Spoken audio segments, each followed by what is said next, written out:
Welcome back, everyone. This is Dave from Cormorant Productions, here to talk about the most recent episode of This Is Us, Season 4, Episode 11, Hell of a Week, Part 1. It's supposed to be the first in a trilogy of episodes focusing on the big three, and this week is all about Randall. As usual, I will tell you that this is not a spoiler-free video, so if you haven't watched the episode, go watch it and then come back to me. In last week's video, I discussed my concerns about the promo and what was going to occur in this episode. I was concerned that the stranger with the knife at the end of the episode was going to prove to be a hallucination in this one. Hallucinations are not a common anxiety symptom, and when they do occur, it's not to the extent that you're seeing a man who isn't there wielding a knife. But even more so, I was concerned at the implication in the trailer that this was a ongoing problem dating back to when he was a kid. This Is Us has always tackled mental health issues, and indeed life issues, with honesty and realism. And suddenly having Randall hallucinate would be a betrayal of that. But then I also read a couple of fan theories on Facebook groups and elsewhere that suggested that the man with the knife was actually a nightmare. And while that's better than a hallucination, it still was going to be a lame resolution to that plotline. What I didn't consider in all my theories on what this was going to be about is the fact that the man wielding a knife, the home invader, the robber, was going to turn out to be an actual home invader, an actual man with a knife. And that's what ended up being the truth of the matter. This episode also did include several nightmare sequences, all of which were very effective and very well done. This is quite honestly the best depiction of anxiety and living with anxiety that I have seen in any medium. We open up with Jack and Rebecca in what basically amounts to a new time frame. The kids are about 5 years old at this point, and they are just getting new beds. We've seen the big three when they were babies, and then when they were about 8, but I don't believe we've seen them in between those two ages. Jack and Rebecca put the kids to bed. Rebecca, who is sick, is told by Jack that she can just go to bed. And after protesting for a little bit, she ends up doing so anyway. Jack settles down for a night of watching The Shining, a classic movie, by the way, when he's interrupted by Randall, who is scared. Jack tells him that there's nothing to be afraid of, but Randall disagrees. And then we cut to the present-day timeline, where Randall is confronting the man robbing his house. It's a tense, emotional scene that doesn't actually last that long. The robber ends up taking the money that Randall offered him and then books out of the house. We then cut to the teenage Randall having a nightmare about his mother. And I absolutely have to praise Niles Fitch here, who plays the teenage Randall. He's fantastic in this episode.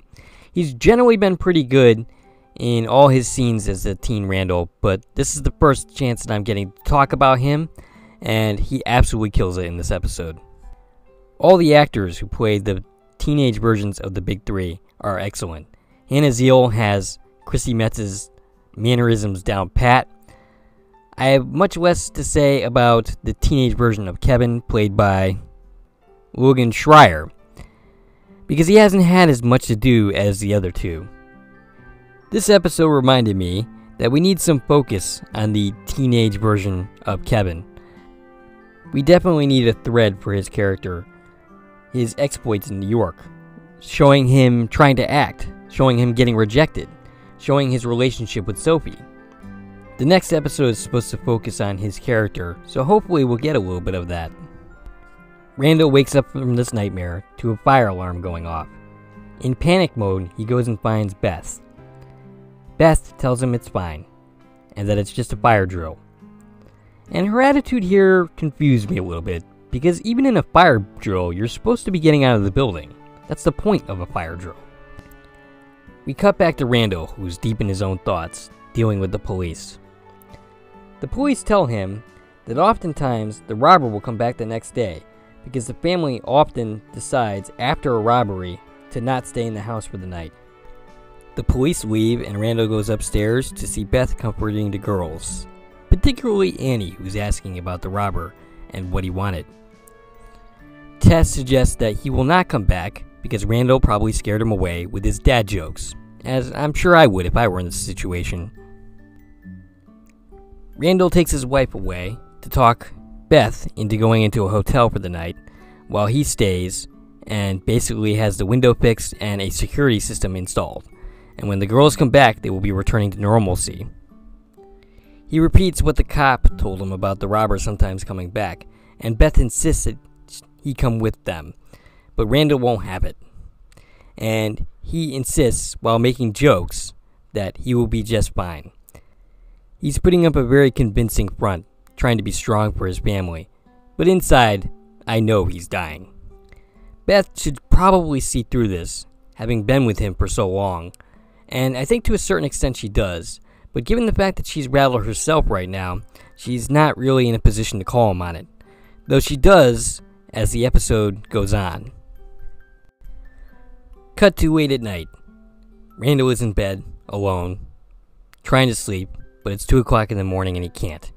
He keeps hearing noises.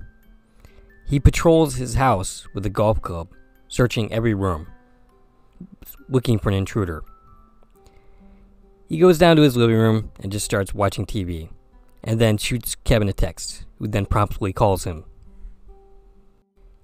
Kevin reveals that he's in Pittsburgh for Sophie's mom's funeral. Randall tells him about the robbery, and Kevin asks him if he's okay, if he wants to talk for a while, toss the football back and forth, the verbal one, and Randall ends up declining the offer. He lies to Kevin about where he was returning from, which was from his mom's doctor's appointment, and no doubt this will be the source of conflict that will result in them not talking 9 months from now, or 7 months at this point, more than likely. We cut to the teenage timeline, where we see Kate, in the only time that we see her in this episode, having the beginnings of an argument with her boyfriend, and it doesn't sound good. Many have pointed out the conversation as a red flag. Randall tries to tell his mother about the nightmares he's been having, but he's interrupted by Kevin and Sophie coming home early, and so he ends up leaving without saying anything about his dreams. We see a brief glimpse of Jack with the younger Randall, telling him that he's glad he was brave enough to tell him about his nightmares, so that Jack can help him fix it. And this kind of made me wonder, exactly when did Jack's drinking become a problem to the point where he was ignoring his family, as presented in the second episode of the series? He seems to be doing a pretty great job with the kids at this point in their lives, so when does he stop being so good? Or is it more of a on and off problem? I'm not sure, and I'm not sure that we're ever actually going to get an answer to that question. Randall returns to work, much to the surprise of Jaewon, his chief of staff. Randall is continuously distracted by his phone, which has a feature that will show images from the security cameras at home, and will alert him if anything is amiss. It's so sensitive that a leaf floats by the camera, and it alerts Randall. Jaewon wants to move the town hall that's supposed to happen the next day to next month, mainly to give Randall a little bit of time to recuperate from the robbery. But Randall isn't having it. He insists he's fine. He's not. But what can you do? They go forward with it. Darnell, the father of Deja's current boyfriend, drops by Randall's office to take advantage of his open door policy to discuss the housing bill that Randall is supporting. Randall continues to be distracted by his phone, which Darnell takes as him basically being blown off. So, Darnell says that he will merely voice his concerns at the town hall. Randall tries to stop him from going, but he doesn't succeed. Darnell, by the way, is played by Omar Epps of House fame. Which is funny because the one who played Cameron, Jennifer Morrison, has also been on this series, this season. They have yet to share a scene together, and I doubt they're going to, and I'm kind of bummed about that. Cut to the teenage timeline where Randall is having a sleepover with Beth at their dorm. Randall starts to have a pretty intense nightmare about Jack suddenly being alive, having family dinner, and Randall continuously in a panic trying to tell his family that Jack is dead. But nobody is hearing him. Randall starts to react to the dream on the outside, and Beth notices this and wakes him up, which is when they have a heart-to-heart talk about the nightmares that Randall has been having, on and off since his father died. Nightmares, by the way, is an anxiety symptom, and it's also can be a disorder in itself. There is something called nightmare disorder. That's not what Randall has. Randall has some kind of anxiety disorder that he's had his entire life. It's exacerbated by his father's death, and the fire alarm that went off when we first see him was a trigger that intensified things. Cut to the present timeline where Randall hears the alarm going off in his house. In a panic, he rushes into his house to find Beth trying to shut the system off. She accidentally set it off and doesn't know the password to turn it off. It's clear that Randall is not entirely hearing her, as he's searching around looking for an intruder. The cracks in his mask that he is perfectly fine are starting to show. Later, Beth and Randall are in their room, getting ready, when they suddenly start noticing that jewelry is missing and that Randall's cufflinks that he hasn't touched since he got elected are gone. Randall jumps to the conclusion that the robber was in their room, where Beth was sleeping. Randall's reactions to the situation makes Beth realize that Randall and her need to talk. Randall needs to acknowledge that between his mother's illness and the robbery that just occurred, that they need to sit down and talk about everything that has happened. That Randall has to stop trying to play Superman and put on a brave front and actually talk about what's been going on. She knows where that leads, and she wants to prevent going there. She knows he's not going to cancel the town hall, because he can't. But she tells him that they need to clear their schedules tomorrow so they can discuss what they need to talk about. Randall stops being stubborn for a moment and agrees to what his wife is telling him. This episode is a good demonstration of why Beth is a good wife for Randall. She's supportive, but at the same time, she's not above kicking his ass when she needs to. Here, she kind of needs to do both. At the town hall, Randall doesn't seem to be doing very well. He's clearly rattled, and probably not because of what the questions he's being asked. Darnell is in the audience observing his behavior. By this point, he actually knows about the break-in, which is not something he was aware of when he originally went to visit Randall. Randall is clearly struggling here, and this is kind of a painful scene to watch, but he does pull it together at the end.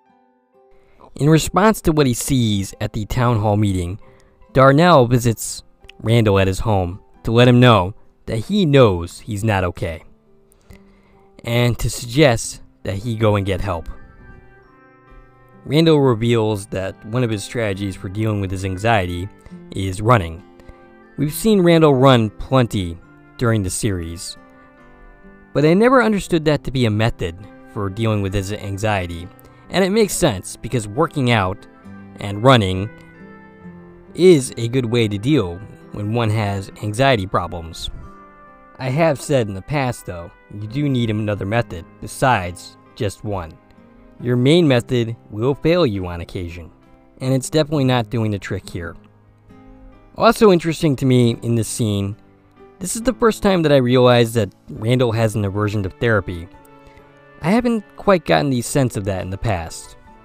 He seems surprised that Darnell has been in therapy, and that he also suffers from anxiety, which what Darnell is seemingly hinting at here. Darnell says he gets it. He says that us men of a certain shade are not used to talking. I can't speak to whether this issue is more intense for a black man, but I can tell you that this is an issue in general amongst men. Society tells us that men need to be strong. They can't show weakness. The suicide rates among men are higher than they are among women. And I believe that's partly because women are allowed to be vulnerable. Women are more likely to seek out help than men are. Now don't get me wrong, there is definitely a stigma against mental illness against all genders. But I think it's particularly hard on men because we are supposed to be the strong ones. And Randall believes that he is supposed to be the strong one. Randall listens to Darnell, but ultimately rejects what he's saying.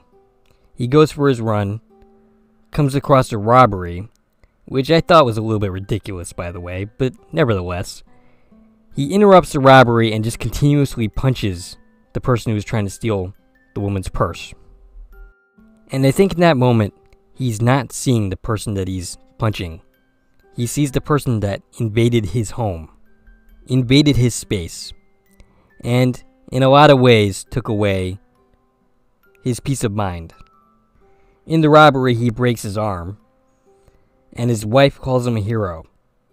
He goes back to the office. They're all hailing him as a hero at the office, but Randall can't take it because he doesn't see a hero. That's not what he sees at all. He can't take it anymore. He goes home, and he's starting to break down.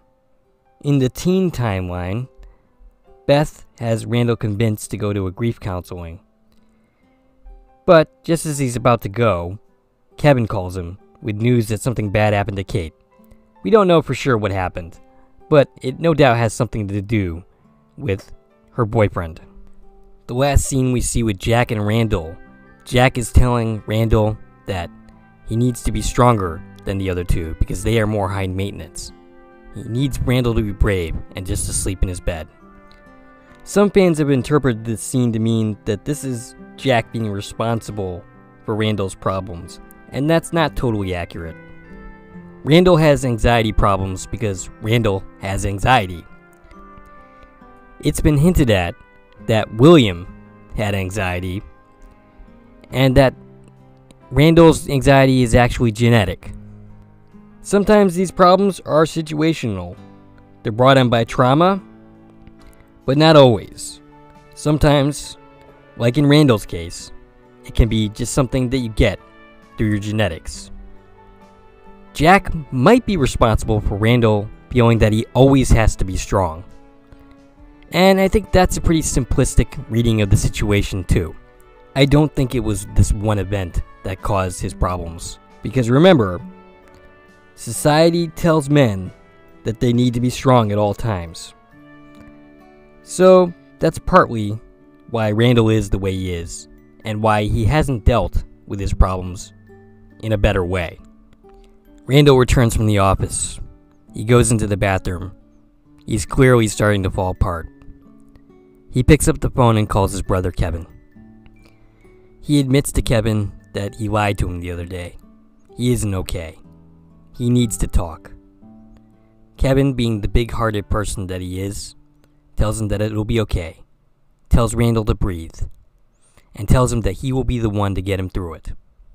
The fact that Randall calls Kevin to begin with is pretty telling. It's a sign of how far their strained relationship has come. And it's a shame that this relationship is once again going to be fractured, and in the very near future. We see that Kevin is in bed with somebody. We don't know who, and he doesn't seem totally happy with it. And that's this week's cliffhanger. Last week it was a man with a knife. This week is, who is Kevin sleeping with?